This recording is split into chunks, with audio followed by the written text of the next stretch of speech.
ঘুমও চলে আসে, ঠিক কি না? এজন্য আল্লাহুম্মা ইফতাহ লি আবওয়াবা রাহমাতিক, ও আল্লাহ তোমার রহমতের দরজাগুলো আমার জন্য খুলে দাও। এই দোয়া করলে রহমতের দরজা খুলে দেয় কে?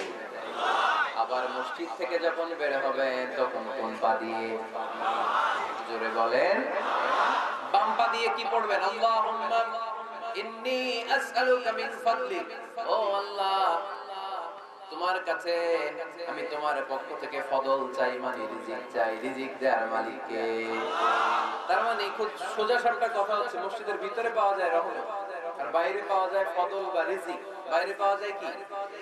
রিজিক। মসজিদের ভিতরে রিজিক আছে। তার মানে সারাদিন মসজিদে বসে থাকলে রিজিক মিলবে?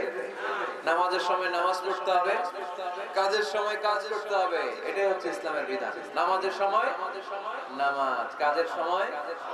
আমি প্রশ্ন করব, আওয়াজ করে উত্তর দেন। নামাজের সময়, কাজের সময়, নামাজের সময়, কাজের সময়। এটা মনে থাকবে। এজন্য আল্লাহ বললেন ফাইদা কুদিয়াতিস সালাতু ফান্তাশিরু ফিল আরদি ওয়াবতাগু মিন ফাদলিল্লাহ। যখন তোমাদের সালাত শেষ হয়ে যায়, আল্লাহর রিজিক অন্বেষণের জন্য আল্লাহর জমিনে তোমরা ছড়িয়ে যাও। নামাজের সময় আসবেন, নামাজ শেষ বের হয়ে যাবে, ফান্তাশিরু ফিল আরদ, জমিনে ছড়িয়ে পড়ো। নামাজ শেষ, চেয়ারম্যান সাহেব